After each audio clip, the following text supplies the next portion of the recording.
Hello, everyone. Blue Star Saber here, once again to do another My Hero Academia episode review as I finally tackled the 16th episode of the 5th season, which I'm probably quite a few episodes behind now, so I'm really going to catch up. I'm hoping to try and do this one, then episode 17 and 18 in the following 2 days and all that stuff, maybe more. But anyway, on to the episode. So, as we all know, that this episode is a filler one with like Ochaku and Suyu, with Nejiri with the Ryuku from the internship arc or the overhaul arc, if you will, in which they'll be teaming up with Seiki from the season 2 filler episode where you had Suyu's internship and all that stuff. So there's that. Anyway, so episode 104, it begins with besides a bit of it begins with Izuku wondering how Uraraka and Ochiko and Suyu are doing at their work studies, as we end up seeing Ochiko's new hero costume. The best way to describe it is, from what I can tell, she's with Hold on a second. From what I can tell, the difference between them is that from what I can tell is that the belt is no longer fully around and all that stuff. It's sort of come a bit loose, and the gauntlets are different, and so is the headgear.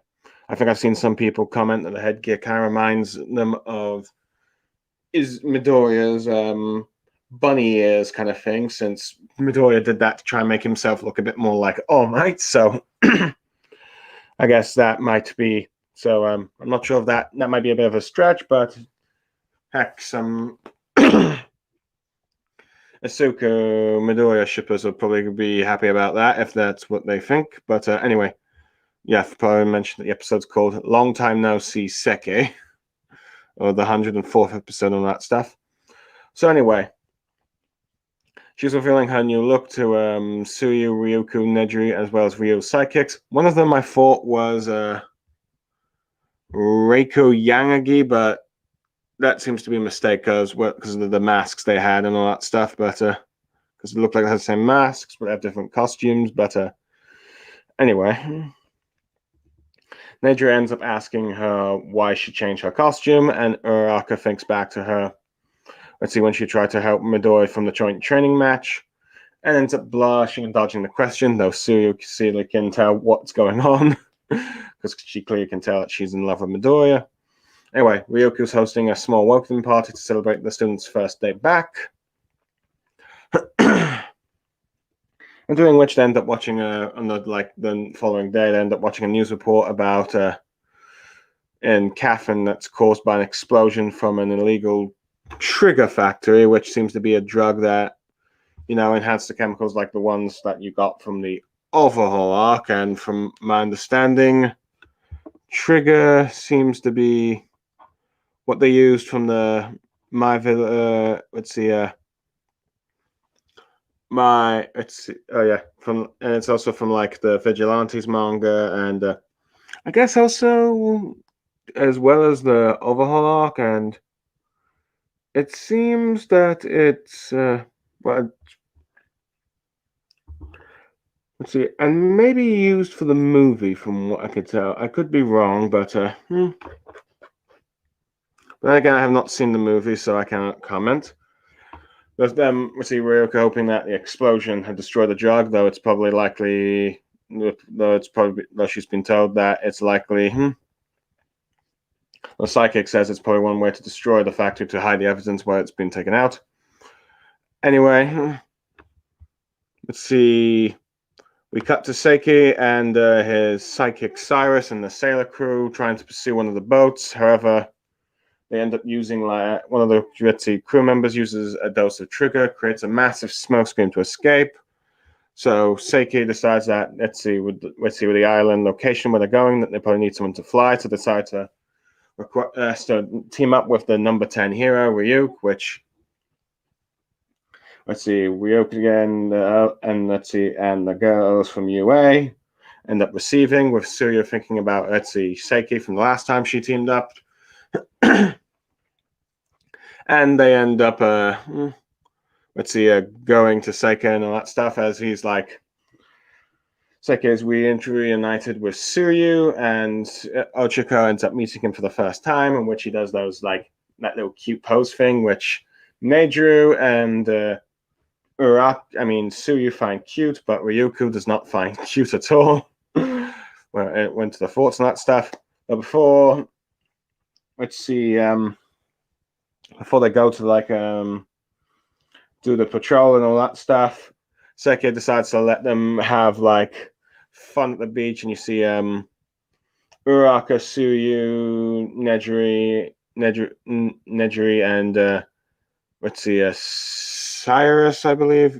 Yep, Cyrus, the psychic, all having fun at the beach and all that stuff. You know, sort of like beach fan service kind of like scene, I guess you could say, though.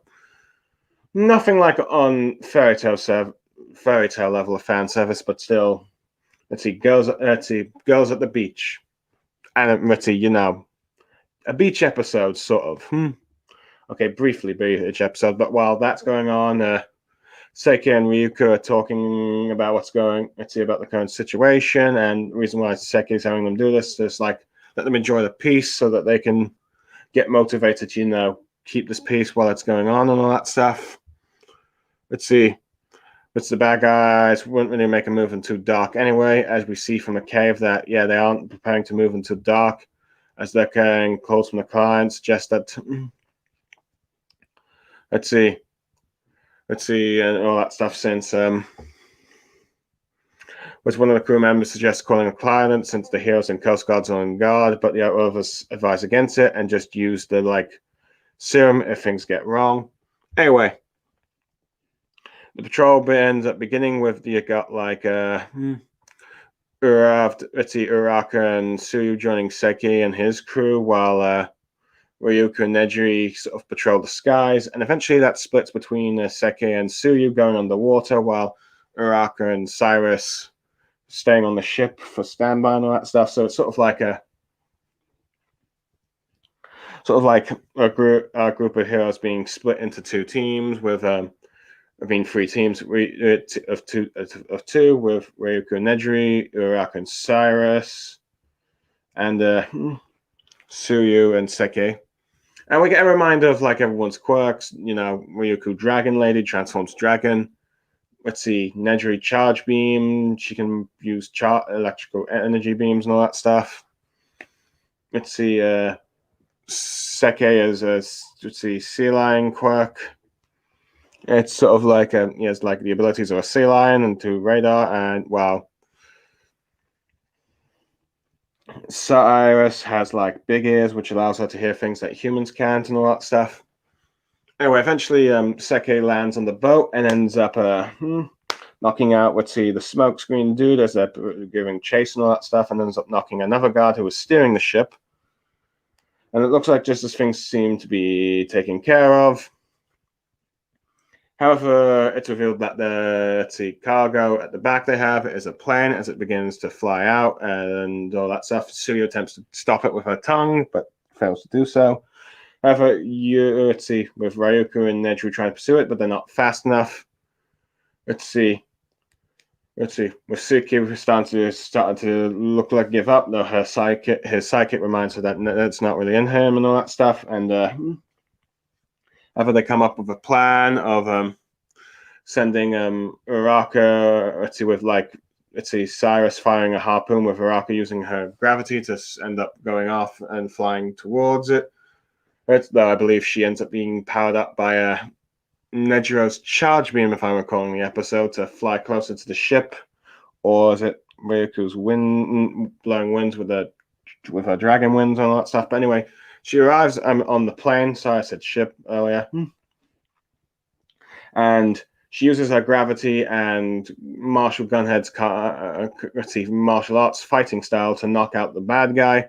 However, there's now no longer a pilot, and the plane's about to crash. And it looks like, and as Uraraka tries to fly it and all that stuff, have it's no good, and she's told to abandon ship at first, though Uraraka says she can't really do that, since, if the plane crashes, the drug chemicals will pollute the water and corrupt the sea's life's ecosystem.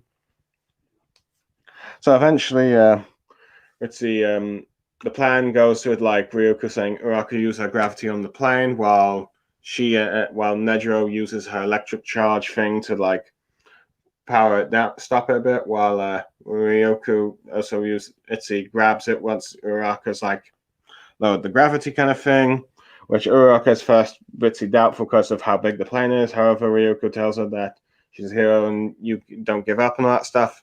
She's able to do it, and they're able to stop the plane. Of course, we get the Uraraka being sick thing. With the bad guys caught and the plane stopped, mission accomplished. The girls end up having a more fun time at the beach and barbecue because Cyrus ended up suggesting that Uraraka, once the mission is complete, with Saike and Ryoko on like the shore, just watching them having fun on that stuff with him. With one more joke about his cute face with Ryoko saying that's not cute, and he says, "Yeah, I've come to expect that at times," and that stuff.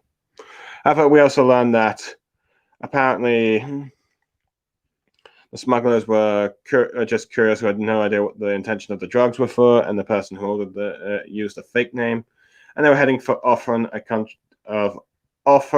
country in Europe. I'm not sure if that's a real country or not. Though granted, I'm from Europe, I should probably know, but let's see. Let me just check.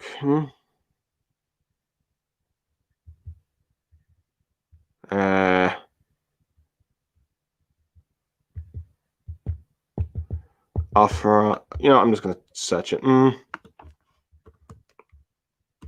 Ophion, my here. Oops, I did Odin Cinemas there.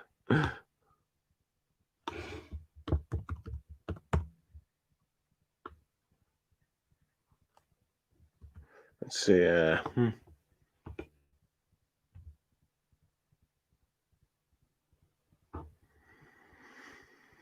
Yep, it's a fake country. I probably should have known that because I'm in Europe and I've never heard of this country. But I guess just goes to show I don't know my geography. But yeah. But anyway, everything should be fine now. But because of I stopped it. Meanwhile, the final scene is a clip of at this cathedral where a mysterious man, which I assume is the main villain of the movie, from what I look at the Wikipedia, is Fleckturn. So let's see. From what I understand, he was told that the news of the heroes disrupting his cargo. However, he declares it's fine since they have the amount they need for their plan as they prepare for the salvation of humanity. And that ends the episode. And if you want to follow up what goes on, you have to wait until the movie comes out, probably later this year or next year, probably, for English release, probably. Anyway, it's a filler episode that serves as both as a sequel to the first Froppy internship filler from season 2 with Seike in it, and a prologue for the upcoming movie, which is fine. It's a harmless episode and all that stuff, so it's not anything ground-changing and all that stuff, though granted. I'm wondering, do they have time to do filler episodes when they're trying to do the Endeavor Agency arc and the League of Villains Meta Liberation Army arc in, this season? So, okay, well, I guess it really depends on how they're pacing the episodes, I guess. But anyway, fans get anime only watchers fans get a treat by seeing Uraraka's new design rather early compared to when the manga, where it's beginning of, I believe, the war arc in which we get to see it and all that stuff. And you get a funny ship teasers with with Uraraka blushing again, thinking about where the reason why she has it for Midoriya, why she changed her look due to the incident with Midoriya. And Tsuyu clearly knows. Anyway, We end up, let's see, Trigger, from what I can tell, was a drug introduced in the Vigilantes manga, then eventually came into the main manga series. So yeah, I like how we're getting more of a plot used for that, I guess. So okay, I guess it's nice of My Hero tying everything together and all that stuff, or using its world building, if you will. But yeah. So from what I can tell, this episode was mainly supposed to be an Uraraka and Tsuyu episode, since, well, let's see, the Endeavor Agency arc and the League of Villains arc don't really have much room for Uraraka. She has a few cameos, really, and all that stuff. Because I figured they probably figured, all right, if we're gonna do an episode for the episode, might as well do Uraraka, because the main girl's not gonna get much spotlight in the second half of the season. So we'll give it to her and all that stuff. Plus, let's see, add more to like what they did in the previous filler arc with Seiki and all that stuff. I do like how we have that little joke where he's doing like that cute face, which Ryuko and Cyrus don't think it's cute, though Nejiro and Tsuyu do, though Uraraka never really does a reaction, so there's that. So let's see, but granted, Seiki only knows of Ryuko thinking it's not cute and all that stuff. Heck. Particularly when, since he's been told by his sidekick that's not cute when he tried to do that cute litty demand from the villains a bit earlier in the ship and all that stuff. So there, but he doesn't know that. Most of the UA girls think it's cute, but poor him. But yeah. But anyway, I do like that. Let's see. I do like how for Uraraka, they use the harpoon to fly to her to the ship. She uses her quirk and martial arts to knock out the bad guy quickly. So yeah, she takes down the bad guy. And used her quirk for to lighten the plane, though. It's pretty big, even though she has some doubts, but she's encouraged by her mentor with Lady Ryuko and that stuff, or the Dragon Lady, if you will. And she's able to lighten it, though of course she throws up afterwards, with Nejiro saying that Uraraka's not okay. But yeah, all that stuff. And yeah, it's nice to get reminded of Seike's sea lion abilities and his fighting style of knocking out bad guys, particularly like a smokescreen quirk user and all that stuff. I do kind of like how Uraraka befriends Cyrus, though, and all that stuff. I'm a little bit disappointed that Froppy didn't really get to do much in this episode, though she did use her tongue to try and stop the plane. I can't recall if she ended up using her tongue to help Uraraka go up. I don't know. I just recently seen the episode. I'm forgetting a few of the minor details already. But yeah. One thing I'm not really much of a fan of is the whole beach fan service stuff. I mean, okay, it's not really all that offensive, really, but I feel like it's a bit unneeded and all that stuff, but granted, I guess they tried to make a reason of let them enjoy the peace. Seike's reason of let them enjoy the peace so they know what they're fighting to protect and all that stuff. Okay, let's see. Well, okay. Which on one hand, it's okay, yeah, that's not a bad message and all that stuff, but it's it's for a beach fan service scene, but like I said, it's not bad on the fairy tale levels and that you tend to get and all that stuff.